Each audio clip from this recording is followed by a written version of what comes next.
That was the scene across the country today as people convicted in the January 6th attack on the Capitol in 2021 were pardoned by President Donald Trump and walked out of prison.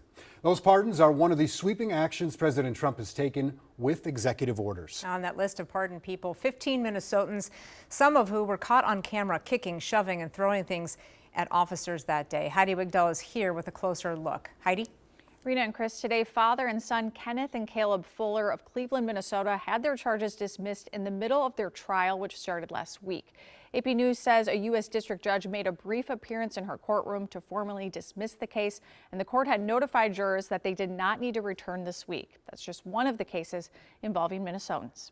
President Trump's sweeping pardon for January 6 rioters comes more than 4 years after his supporters stormed the Capitol over the 2020 election results. Trump approved pardons Monday for more than 1,500 people charged in the attack and commuted the sentences of 14 of his supporters. Among those pardoned include 15 Minnesotans. About half of them had been convicted and sentenced. That includes Brian Mock, who received the longest sentence of any Minnesota defendant, almost 3 years, in February 2024. Prosecutors say Mock was captured on body camera footage kicking officers and stealing riot shields.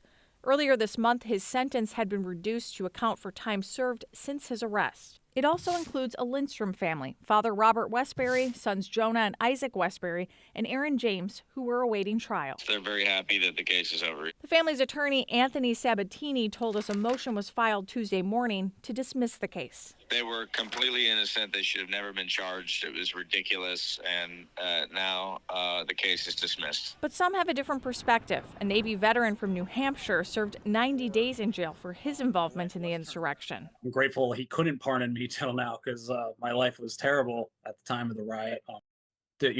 Capitol police officers are dead. People have died, and more people are going to die if by feeding this lie and carrying on with the charade. The Department of Justice says more than 140 police officers were assaulted. One officer died from 2 strokes a day after being attacked. 4 other officers died by suicide after the insurrection attempt.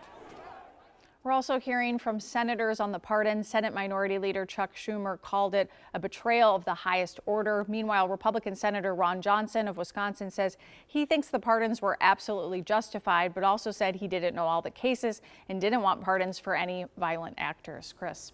All right, Heidi, thank you.